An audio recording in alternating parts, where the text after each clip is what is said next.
Hey, friends, welcome back to Chat with Nat, Conversations That Count, where we talk real life, real money, and real strategies to build wealth without worry and a life well lived. Today's episode is brought to you by Casa de Confidence Productions.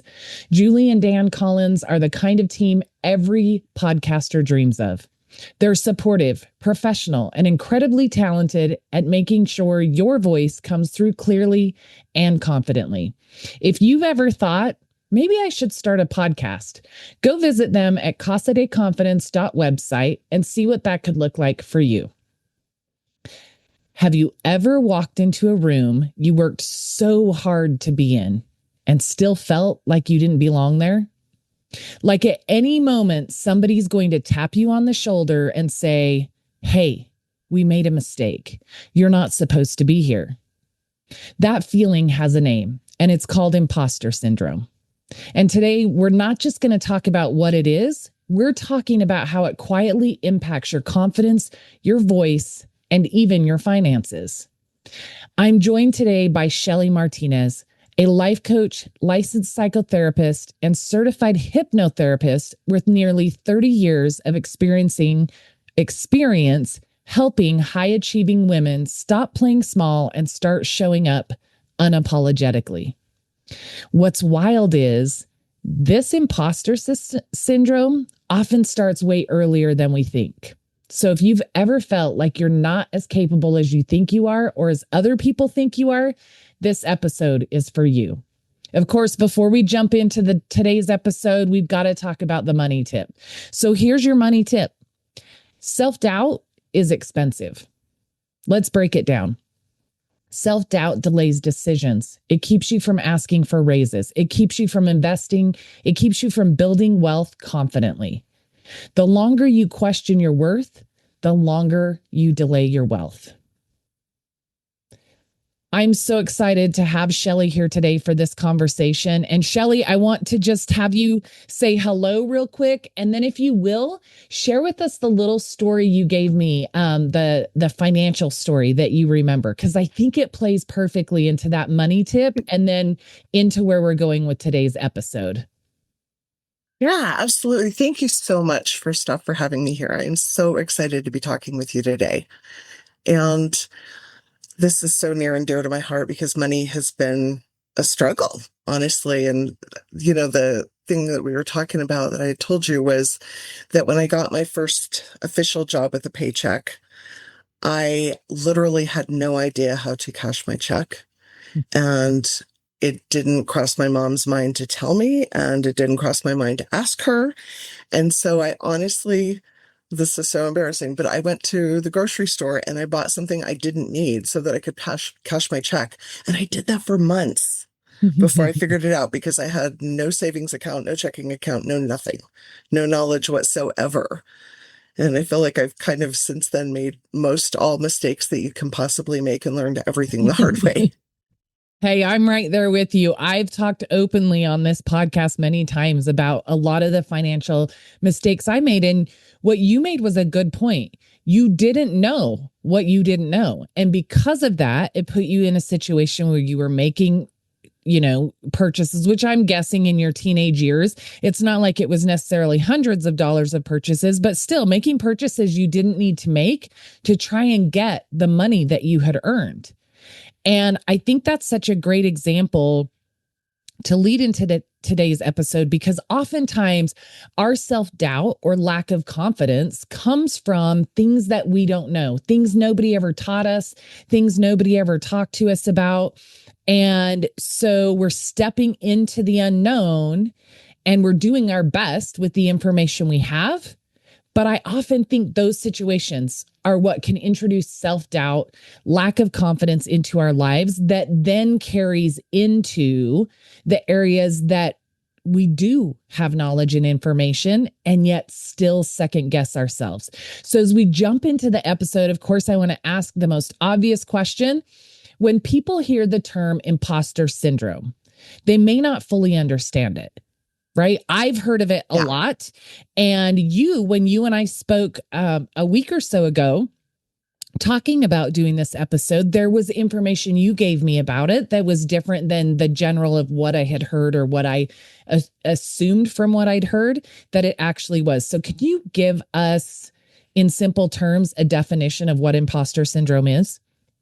Oh, absolutely. And a lot of us have heard of it, but don't entirely understand it necessarily. So, imposter syndrome refers to when someone basically feels like they've gotten their success by kind of tricking someone or sliding under the radar, or it's just because they liked me. Basically, they discount everything they've done to create that success validly. And so they always feel like a fraud. They always feel like they're going to get caught. Someone's going to Mm, tap them on the shoulder, like you said, and go, hey, we made a mistake. Or, we just figured out you have no idea what you're doing. And so living with this anxiety all the time is so very debilitating. And it actually impacts about 72% of women, mm, men as well, but women a little bit harder. And I think there's a lot of reasons for that. But again, imposter syndrome is about this feeling, this belief that I'm not as good as everyone thinks I am, despite the evidence. Because most of the time, there's a lot of evidence to stack up to show us that, no, we really did earn our spot at this table. We really do know what we're doing.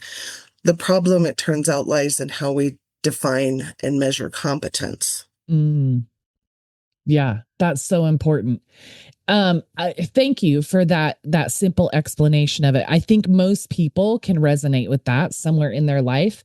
Um, I know that I've always liked to think I'm a pretty confident person. Hmm. I think that's based on the places I've been comfortable and confident at the same time. Because in reality, when I look back, and I can even name experiences where I got new opportunities on my merits and still thought, why in the world did they pick me?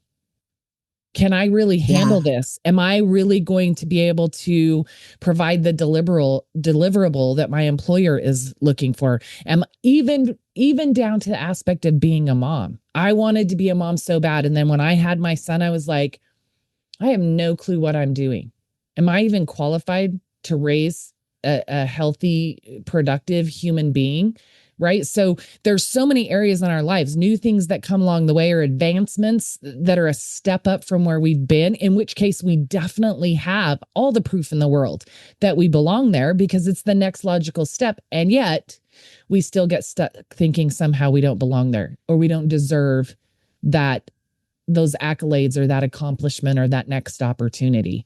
Um, so when we talk about high achieving women, which I know is an area you really focus on, and we as those women think I'm not as talented, as smart, as capable as whomever thinks that I am.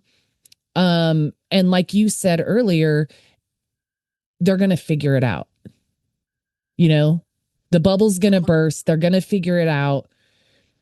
Why is that so sticky, even for highly accomplished women that you would think likely aren't going to run into that issue?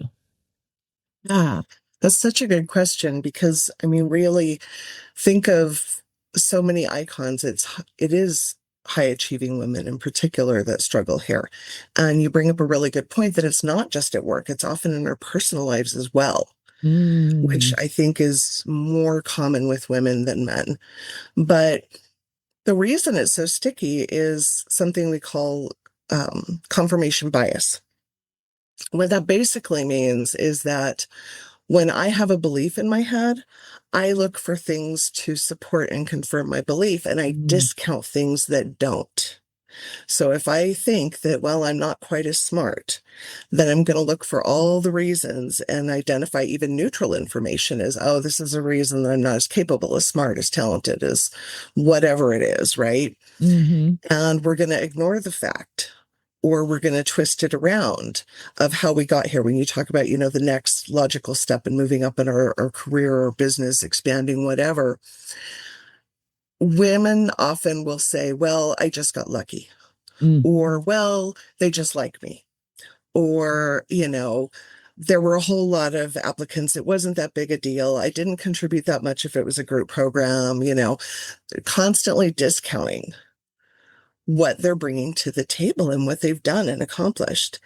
And when you do that, it just reinforces that belief that I'm not really all that. Yeah. And I think women struggle a lot with that because a lot of us are really afraid of being arrogant. We're afraid of not being liked if we are. And we might personally find arrogant people really off-putting, and we don't understand there's a real difference between being confident about my abilities and being arrogant. Arrogance is about, I'm looking down on others. Mm-hmm. I'm sitting up on my high hill going, well, I'm all that in a bag of chips, basically. Yeah. And the rest of you are not. Whereas confidence comes from a sense of me knowing who I am. Mm-hmm. A stable confidence, not a shaky one. And that includes, the things that I'm not so great at, which is one of those thinking errors that people with imposter syndrome really struggle with, is there's often a sense of I have to be perfect or it's nothing. This very black and white thinking. Yeah. I just recorded. So this episode is dropping the fourth week, next week, the 4th week of March to close out International Women's Month. What's the actual? It's International Women's Day, and then I don't know. It's Women's International Women's Month. That's what we're going to call it, because every woman around the world should be recognized this month. We should be recognized every day, but especially this month that they've given us. So I'm just going to go with that. It's so interesting to hear you say that, because as I'm listening to you, there's little things popping in my head. Like I think of when I first stepped into corporate America, I got a lot of lateral movement and experience. So my first corporate management position was in the accounting center, the shared services center for JCPenney. Huge corporation. And it was so big that their accounting department was probably 20 to 30 different departments that did different small functions that all rolled up into the overall accounting for the company, right? In my first 2 years there, I was moved, I think it was 3 times in 2 years. And that's how they did it, is their managers that they saw as up and coming, people that they wanted to promote and help grow their careers, they would move you from department to department, because that's how you would get the experience overall in accounting for the company, right? Because it was just section by section. And I remember during that time, I was put on a project.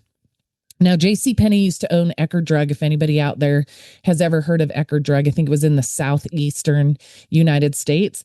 And so at this time, I'm probably 31 years old. And I am put as the lead on this project. And JCPenney was selling Eckerd Drug. They were selling it to, I want to say Brooks, something like that, and CVS. So Eckerd Drug was being split in half to be sold to 2 different companies, which meant all of the accounting history had to be split up to transfer with those locations to the new companies. Now, I was put as the lead on this project, and I was thinking, there is no way. Why in the world would they put me as the lead on this project? Because my right-hand guy on that project, I knew, number one, was frustrated that he didn't get the opportunity I did. And he knew all the inner workings of what had to happen IT-wise to make this all happen. And I remember once the project was completed, I sat down with the VP of Finance and I said, why was I put in that position? I've now learned all of this and I understand everything we did and why, but I didn't have that knowledge before the project happened. And he said to me, I didn't put you in that position because you were the most transactionally qualified from an accounting perspective. I put you in that position because of the leadership skills you had. And I knew you would be meeting with CEOs of other companies, and I knew you could handle that level of the project. I knew you could lead the project, and all I had to do is give you the right person to handle the transactions. And so for me, it didn't make me think, oh, see, I was right. I wasn't really qualified to be there. I was, because I could lead, not because I could do all of the incremental items. And I think sometimes we don't separate the fact that while we may have areas of growth and opportunity to learn and become better, we have areas that we excel at. Exactly. But exactly what you said is I was looking for all the reasons I wasn't qualified to be there instead of the reasons that I was. Yes. And that happens so often. Yeah. You discounted your ability to lead the group, which is critical. Without leadership, it all falls apart. I mean, I don't even have to have been in that world to know that. Yeah. And the transactional piece, that's pretty easy to pick up if you're bright, and you were obviously bright and knew what you were doing. That's why they were moving you around. That's why they pegged you. But if you'd really struggled with imposter syndrome more, everyone has a touch, but, then it might have felt like you were set up instead of you had this opportunity. Yeah, I see what you're saying. Yeah, for me, I did look for all the ways I thought I wasn't qualified, but at the same time, I thought, I'm going to prove them right. And it wasn't until after the project that I understood why they put me there. So I didn't go ask for that up front. That may have even given me a greater level of confidence stepping in. I waited until after the fact. But what drove me was my desire to do a good job, to make sure whether I was qualified or not, that I ended up being the right person that they had put there. And so that raises another question then. So is that, I guess that's still a form of imposter syndrome, but what is that difference with somebody that lets it paralyze them versus somebody that lets it propel them? Well, I think that's very much to the definition, because again, as I said a second ago, we all struggle sometimes with a little imposter syndrome. If you think of it on a continuum of like, wow, I really don't know what I'm doing here in certain areas. The difference between someone who has or struggles with imposter syndrome and someone who doesn't is that people who don't struggle with it think, okay, I'll figure it out. Whereas people who struggle with imposter syndrome tend to think, I'm never going to figure it out. I can't figure it out. I'm not capable, and now they're going to catch me. Okay. So it's a distortion. And, some anxiety for everything, kind of, what I hear you describing more is kind of that high functioning anxiety, which goes hand in hand, where you're going, oh, this is a little spicy and stretchy. I don't know. I'm going to figure this out, though. I'm going to show them that this was the right choice, even though I'm not so sure it was the right choice right now. Yeah. And that anxiety is at a moderate level what we need to function our best. That's what people don't really understand. So it's, it's very interesting when I work with people. A lot of times they'll come in and ask me to help them get rid of their anxiety. And I have to explain to them that would be very bad. We actually perform our best if we're in a moderate range of anxiety, because anxiety makes us pay attention to things. It keeps us alert. And really that's its only function, is to tell us, heads up, things are changing, or this is a different situation, pay attention. That's really the only message of anxiety. But when you've got too low of an anxiety level, you don't pay attention to stuff. You're kind of half asleep. But if it's too high, then you're so preoccupied by what's going on in your body and head that you can't pay attention either. And so people who struggle with imposter syndrome typically are a little bit on that high end. Okay. So they can't settle themselves down to pay attention and grasp their capabilities, what needs to be done, and move things forward, because they're so stuck in the, I'm not this, that, or the other. Yeah, I'm feeling like a fraud. Although what's interesting is that even though they're feeling like a fraud and overwhelmed and going, I'm going to blow this, I know I can't pull this off, they do. because they Mm. discount how capable they actually are. Okay, so then when they do, does that naturally, what's the word? Settle down the imposter syndrome?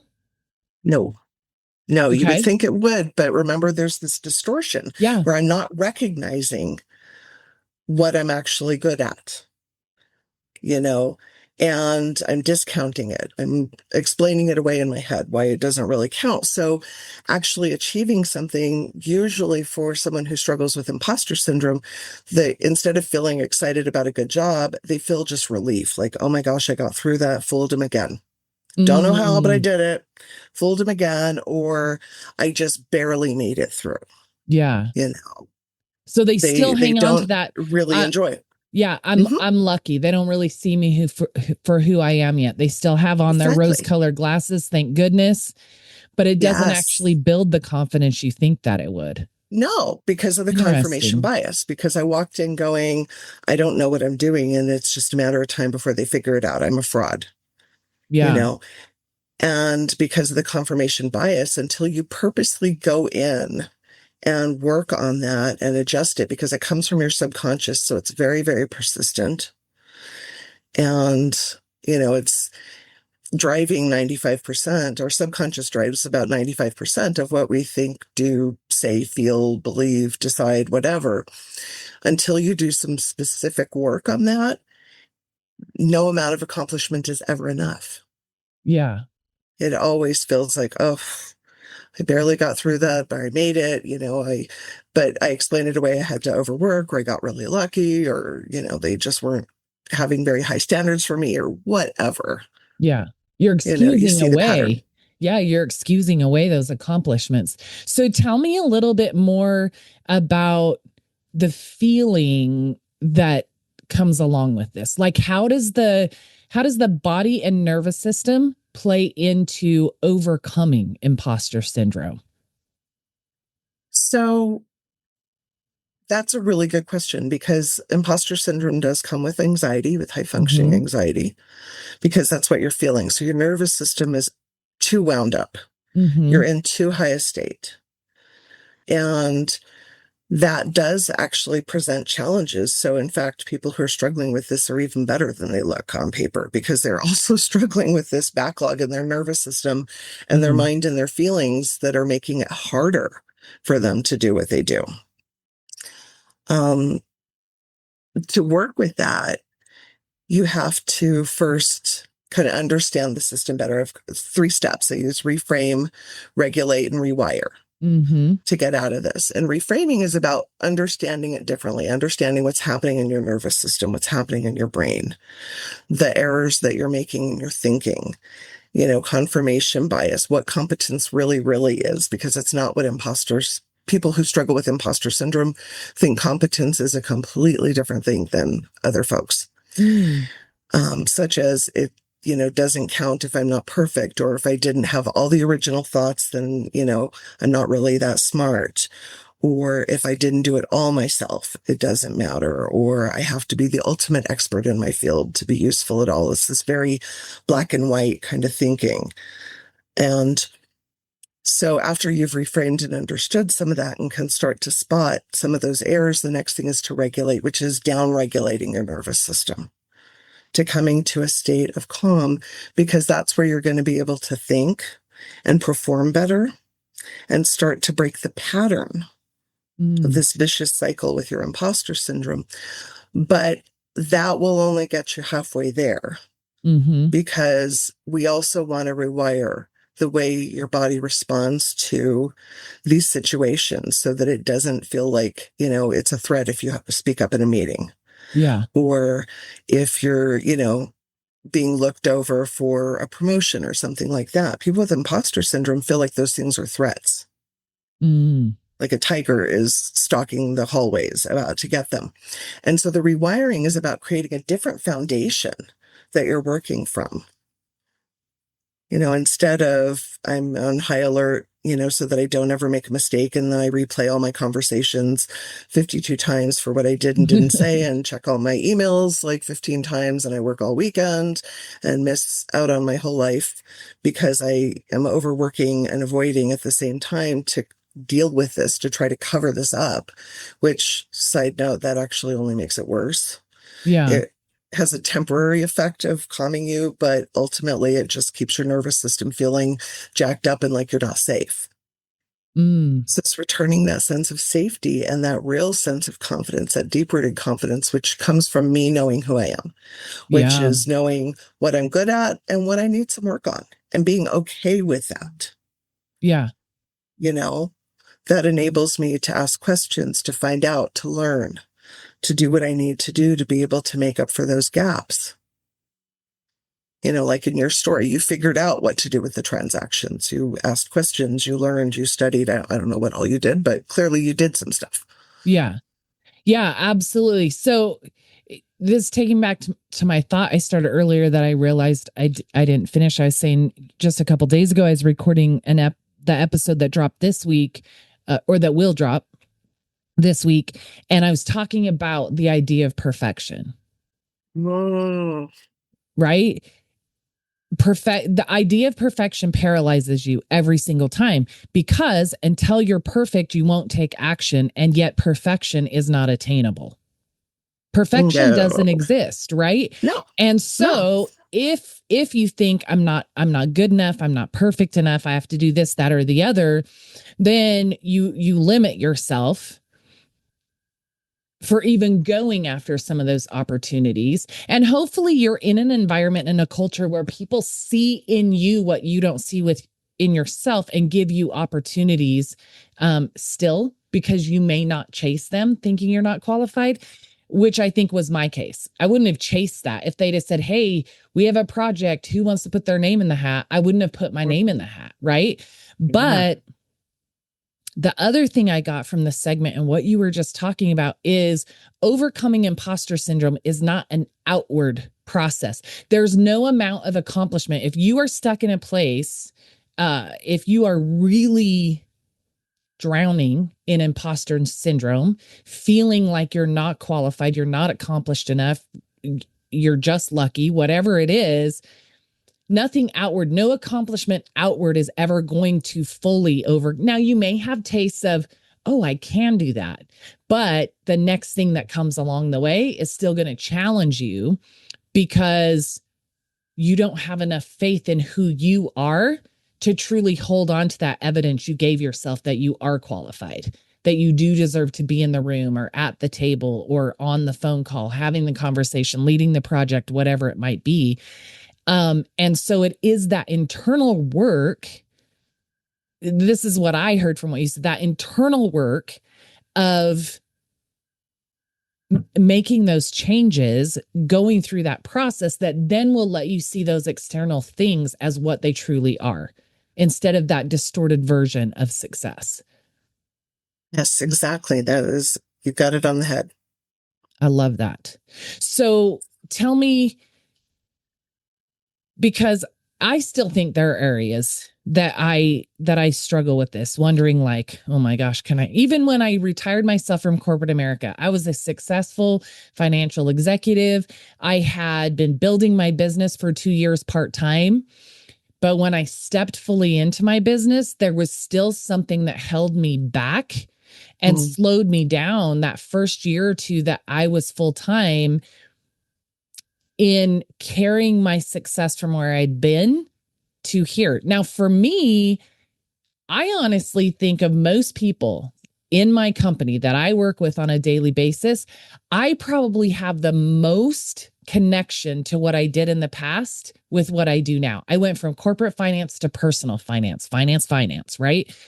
And yet I was still stuck thinking, am I qualified to be here? Am I qualified to help I can make a company tens of millions of dollars every year. I can show them where their systems are broken. I can show them where they're leaking money all day, every day. I don't bat an eye sitting at a table with a CEO to tell them where we're winning, where we're losing, and where we have some work to do somewhere between the two of those things, right?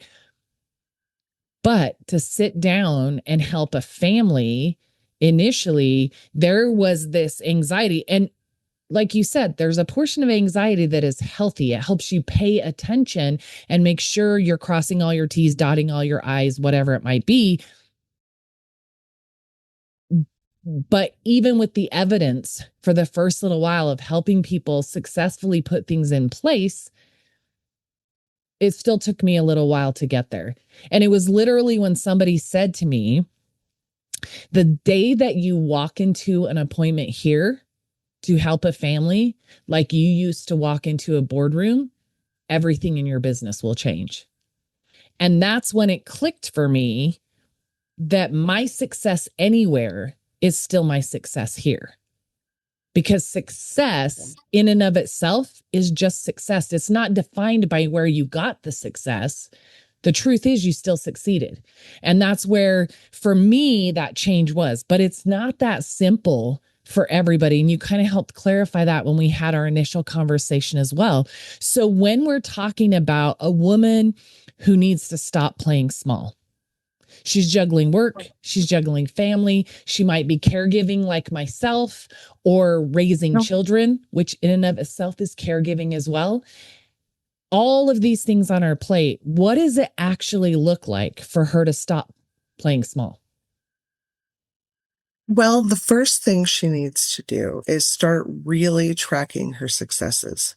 Mm. In fact, I have my clients write them down because it's harder to dismiss them if I write them down. Mm. And to That's really good. start being aware of those things and the nuances and the pieces, and understanding that competence isn't about being perfect. It's not about having all the answers originally on your own. That it really is about what we do with what we've got. So even, you described being fortunate enough to get moved around to different experiences in your Mm-hmm. initial position.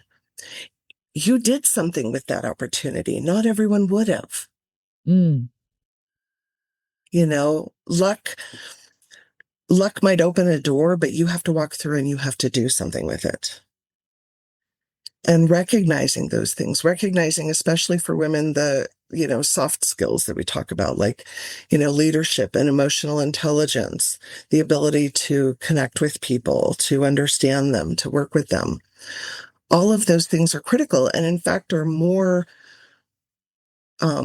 powerful for success. Emotional intelligence is more an indicator of success than actual IQ, the Yeah. intelligence quotient, and yet it's often discounted. So recognizing that a lot of the things that we've come to believe aren't necessarily true. Yeah. And there's a million ways we could have come to believe those things by Oh, yeah, no, past experience or there's, something somebody said, right? That's a whole rabbit hole that we would take weeks to go down. yeah, no, Um, definitely. yeah, but I think that's such a good point. Sometimes luck is on our side and opens the door or the window to an opportunity. But I want to reiterate where you said it's you stepping through that door or window that makes the difference. Oh, Which absolutely. which gets me to where you talked about earlier that a lot of people are put off by arrogance. Mm-hmm. And yet we can very easily misconstrue confidence for arrogance. Mm-hmm. And so on the flip side of that, you have healthy humility and then self-sabotaging doubt. Yes. What's the difference between those two? So humility again goes back to that grounded perspective of who I am. It's a power structure, actually. It's called the power of dominion. And there's two ways of doing interpersonal power, which brings in the arrogance question, I promise. You're good. There's the power of domination, okay, Mm. which is the power most people are familiar with, unfortunately. And it is a system like a ladder. If you imagine a ladder where people at the top of the ladder have more resources, more power, more goodies, whatever, than the people at the bottom. and it's based on scarcity. So there's only so much to go around. What this creates is unhealthy competition and a lot of reason for others to also add to our self-doubt, to throw gas on the fire. Because if I'm at, this higher rung, I need to make sure that the people under me don't get up because they might take my place. Mm. Okay. That's one form of interpersonal power. The second form is called the power of dominion. And dominion, again, comes from my sense of knowing who I am. It's about abundance. So I can be really good at whatever this thing, baking bread, and you can be really good at baking bread. And I'm not going to be threatened by the fact that you're really good too, because there's room for all of us. And in fact, it creates cooperation, because I'm going to say, Nat, how did you do that loaf of rye? I could never get my rye to work out right. And you're going to be like, oh, well, I just do this and this and the other thing. You're not going to be afraid to share your resources with me, because you're also not afraid that I'm going to get better than you. So it creates this cooperation that brings us all up together. Mm-hmm. So self-doubt comes from that ladder, from that domination. It comes from comparing myself to others in a way that I'm ranking and filing. And it's unrealistic. It's not owning, okay, I'm not so great at baking rye bread. It's going like, I'm a horrible baker and I'll never be good. It's all inclusive versus looking at specific pieces and parts and opportunities for growth there. Exactly. Situations. And self-doubt is blanket. If we, I know I'm not a very good speller, and I have a whole other story, which I won't torture you with, but I'm not a very good speller. I really am not. And I never have been. I don't, it's just not my thing. I'm not very good at it. I'm grateful for spell check all the time. I wish now they had typo check, but maybe one day they'll catch up with me. Yeah. That's not me feeling like an imposter. I know this to be true about myself, but I don't feel like a defective human being because I'm not very good at this. Yeah. So I use my tools. I use spell check. I sometimes run things through Google. How do you spell this word again? Yeah. I figured out how to work around it and with it, knowing that this is me, but it doesn't diminish my worth. Ooh, I love that. I have an opportunity to grow in this area, but it doesn't make me less than in any way. Yeah. Yeah. Exactly. Yeah. And that's the difference. And so I can openly say to you and all of your listeners, I don't spell well. So, there's other now things we that know. I do well too. Now but we yeah, know, now Shelley. you know the cat is out of the bag. You probably should erase this episode now. No, actually. no.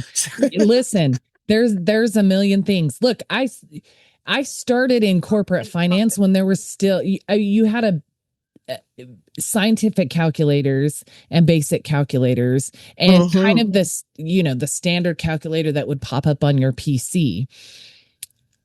As time went on, Excel expanded, and I could rattle off Excel formulas like they were the back of some of the most complex Excel formulas in the world. We're all here. I could type that sucker in a cell so fast, I could expand it across a spreadsheet full of information, and I could get all of this in analysis. You ask me now? Nope. Yep. Why? Because I don't use that tool all the time anymore. Exactly. But it doesn't mean I don't still have the ability to maybe tap back into that where and when it makes sense for what I do today. But even if I had always, like I tell people all the time, look, I get paid to help people increase and protect their wealth, to protect their families, and to create a legacy they can leave behind for generations to come. I don't get paid to do math on a piece of paper versus a calculator. Give me the calculator. Right. And so I don't know that I'd say I have the ability to go back and probably recapture a lot of those things I used to be able to do. And so maybe it's situational. I don't need to do that the way I used to. And so I don't. But if you put me head to head to somebody that does that all day long, I couldn't compete with that. Right. Yeah, and so because you're not using it. Yeah. But I say all that even to bridge to the idea of we get on social media and we compare. Yes. And comparison creates competitiveness. And that competitiveness does not allow us to probably nurture, grow, or even try to create the relationships we could with people that we could learn from. We just think, I don't compare to that. I don't look like that person, or I can't do that thing they do, whatever the case may be. And so we become competitive. But what you were just talking about, that cooperativeness, to me, as I think about collaborating, right? I could not walk somebody through. You may not be able to spell as good as I do. If we sat down and did a little mock spelling bee, I might kick your butt all day long, but you know what? I couldn't help somebody try to overcome or combat the areas that imposter syndrome is paralyzing them in their lives. Yeah. Right. And I think that's part of the thing that is, you're going, if this is something you struggle with, and just listening to this podcast is not going to solve all of this for you by any stretch of the imagination. Shelley's going to share an offering she has for you here in a minute, and how you guys can get in touch with her. Like, just hearing those things doesn't solve the problem overall. But I guess what I hope is this conversation today plants some of those seeds for people of like, if they get on my social media, I can't talk about caretaking like Natalie does, because I don't have that hands-on experience for an older parent, but it doesn't make me less of a caregiver for my children, which I am. I could name a million friends of mine who were 10 times better moms in a million different ways than me. But I know for a fact that I was the mom my son needed. And I know for a fact that I raised a amazing human being that contributes to society, served his country, and all these other things. But do I still look back and think, man, I wish I would have been better at this when he was growing up? Of course I do. Comparison exists everywhere. It's whether or not we let it paralyze us and define who we are now because of something we didn't get as good as somebody. Like, if you were to define yourself as a smart person or not, simply because you're not great at spelling. Mm-hmm. And I think most people would hear that and think, well, that's the most ridiculous thing we ever heard. And yet you have a business based around helping high achieving, not just, I mean, I imagine you can help any woman struggling with this, but your focus is high achieving women. So women that the rest of the world will look at and think they got their shit together are the women you're working with to help them realize that they're enough. They're worthy of what they have. They deserve to walk through any door and sit at any table. Because even at that level, they're still struggling with the things that us everyday people think are only our issues, our struggles, our problems. But in reality, if we go through the process, if we recognize these things, if we start to do the work, then we look to create those relationships where we can collaborate. We can lean on the strengths of other people that might be our weaknesses, and our strengths can then exemplify their weaknesses. And we come better together. We can create more together than we ever can in silos or ever would, because we just sit and think, I'm not qualified for that, so I'm not even going to try. Exactly. Knowing who we are and owning who we are is the key to being humble. A humble realist is what Valerie Young calls it, but humble and honest about ourselves. And we can be confident and feel good about ourselves, but that doesn't mean anyone else is less than us. And that's where, arrogance comes in again. And I think a lot of women really struggle with owning their value because they're afraid that they'll slip into arrogance, that if I'm too confident, then I'll be arrogant. Yeah. And it's completely different. It's like apples and oranges. Yeah. Arrogance comes from, I'm better than everyone else. That's really what they're saying. Yeah. Whereas confidence is, I'm good at this. Yes. Yeah. And that doesn't mean you're not good at it and you're not good at it and this other person's good at it. It just means I know I am. I love that. So let me ask you, I've just got a couple other quick questions. Man, time flies when we're having fun talking about so many things. It's so good. But let me ask you this. Do you think, you talked about how, what was it, the statistic you gave, 72% of women struggle with 72%. Yep. Okay. And you said it does impact men, but not at the same level. I imagine Mhm. probably a significantly lower level. But a question I have about that is, do you think that's because we are, as women, we're innately more emotional beings rather than, uh, like for me, I look at it and I don't know if this is the best way to say it, but men are black and white. They look at a problem, they find a solution. For us, we're like, but why? And how do I feel about that? What do I think? Is that part of it, that we're so tied into our emotions and there has to be meaning or definition behind something that we're actually discounting our abilities because of that? I think sometimes that's the case. I think it's really complicated where it comes from. Mm, So, some of the really big culprits are being a student. Well, everyone's been a student mhm, because it's set up almost like the comparison piece, like you were talking about. It's adjacent to that of we were judged, but also that we're raised by human beings. And if we get too much praise or not enough praise mm, or not helped to identify what we're really good at and what we really struggle with. But I do think women, because we're very tuned into social interaction, we do sometimes attend more to those messages. mm. Between birth and puberty is when your subconscious is essentially forming, and it takes everything that goes on, everything you hear and experience at face value, and it becomes a rule, not just oh, I experienced this thing and this is what happened, because that part of your brain doesn't have the ability to sit Mm. back and go, oh, when someone said, girls are no good at math, that was just their bias. I'm really good at math, actually. Yeah, Um, And so we do, I think, to some extent carry more of a burden, but also I think, there's a feminist component to it too, and that you were probably, mm, as a woman, underrepresented in your corporate life. There probably weren't 51% of the corporation were women. So when you see correct. less of yourself there, it can really fuel that because you feel like you've got to make up for all the other women to kind of keep the door open for them. Sandra Day O'Connor talked about Mm. that, feeling like she couldn't mess up because then no other woman would be named to the Supreme Court.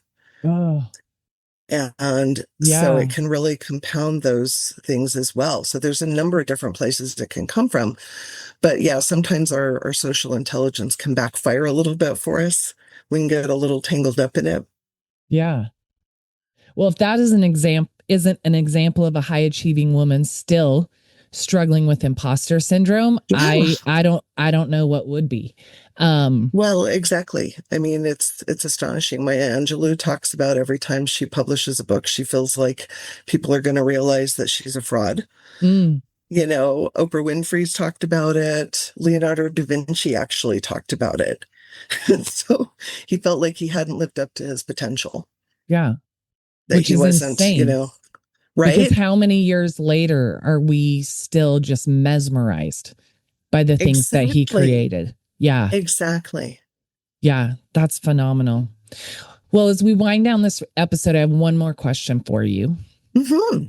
If someone listening recognizes in themselves this struggle with imposter syndrome, or maybe they've known it for a while and just, I don't know, have learned to just live with it or work around it or just get comfortable and accept things for the way they are, what is one practical step that they could take right now, today, to start shifting their thinking? So right now, looking at, like we talked about before, starting to really list their accomplishments. And this is an ongoing list because you're going to add more as you're doing. And looking with an eye towards what would I think if I saw this list about someone else? Mm, To get away from that, oh, well, I'm going to dismiss it because XYZ, but looking at just as data,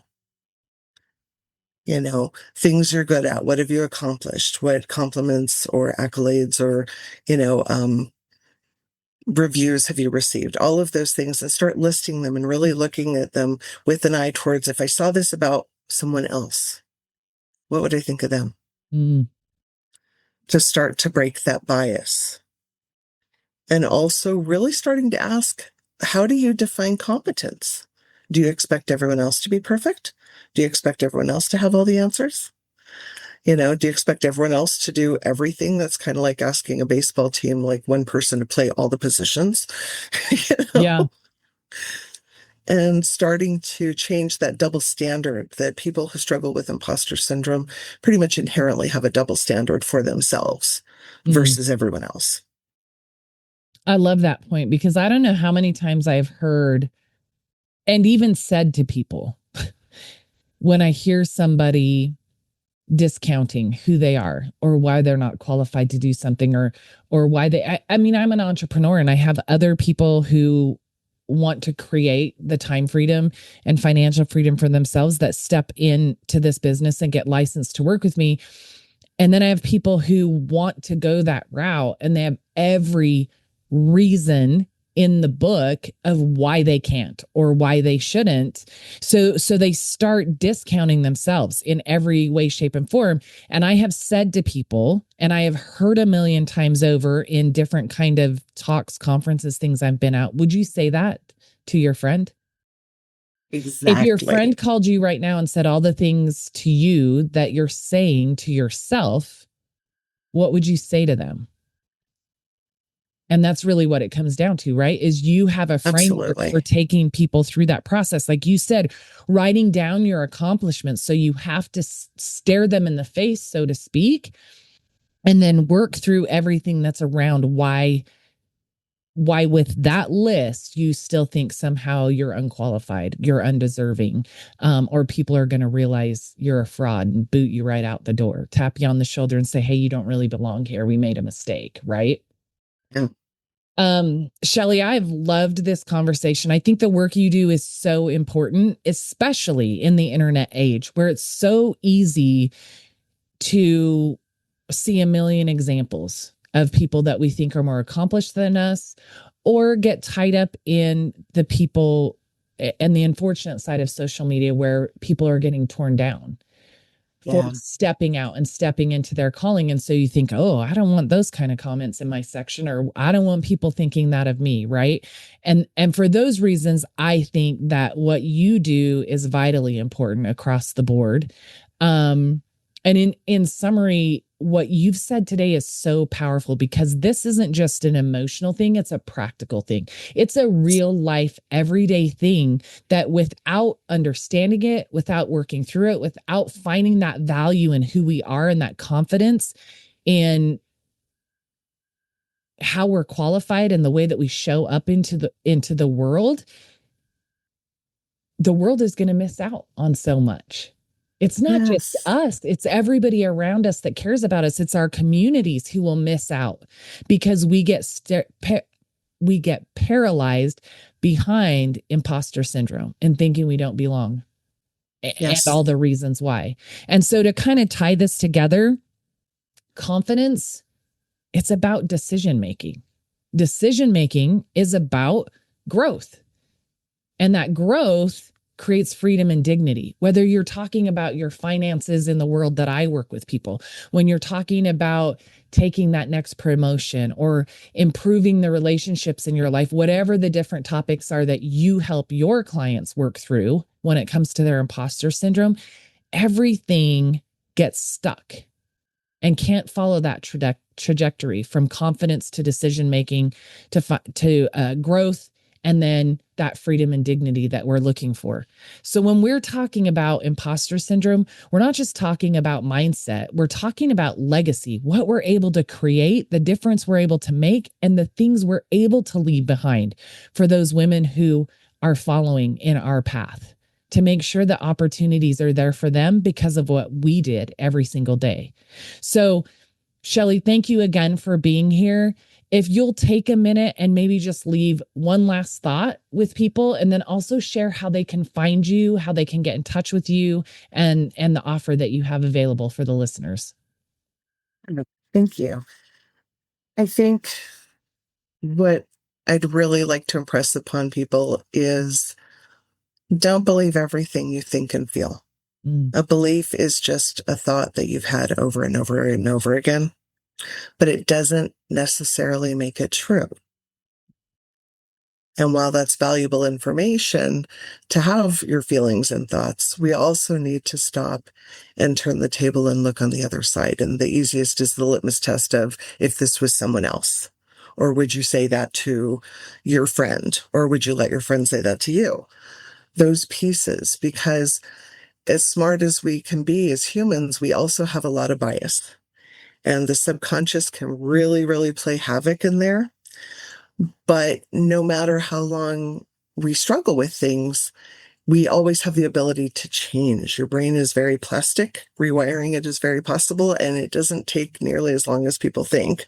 That our habits, like you said, the habits and the actions are really critical towards that. And as far as looking me up, I'm on Instagram at Hey Shelley Martinez, not a ton with that. My website is shelleymartinez.com, Shelley, Martinez, Martinez. And I do have a free gift for people who see themselves in this conversation and can relate to it, which is called the Imposter Breakthrough. And it's just a small guide to get people started with some additional techniques and skills to be able to really reframe and regulate and start to rewire the way that their nervous system and their brains are responding to things. And I think you'll have a link for that in the show notes. So yes, we will. For your website, everything. We'll have those in the show notes for people to get. I'll also put them on my social media as I put some tidbits out about this episode, maybe teasing it before it drops. And then, of course, after it releases as well. So you'll definitely be able to find connections for Shelley everywhere you look for this podcast. And if this episode spoke to you, I want you to do one thing today. I want you to take 5 minutes and write down 3 pieces of evidence that prove you're more capable than you give yourself credit for. It can be as simple as I am great at folding and putting away the laundry when I do it, which that'll be my thing. I'm not great at, Shelley. Oof. I hate folding and putting away laundry. List too, especially sheets. Yeah. Whatever it is, it can be the simplest of things. If that is what you can hold on to, then start there. 3 simple pieces of evidence that prove that you're capable and build on that. Because the truth is, you are not behind, you're becoming. If you love this episode, I'm going to ask you to share it with a woman you know who might be struggling with imposter syndrome, who just needs to hear something that tells her a little different than what she might be telling herself. And of course, you can follow me on Instagram at Natty Kime, where we can help build your confidence and your financial plan. You're welcome to reach out and book a call with me. There's a link in the show notes to reach me as well. And in closing, y'all, I just want to say, stop playing small. You weren't called to be small. You were called to build a big, beautiful life and a legacy that you're proud of. So until next week, protect your peace, protect your people, and protect your wealth.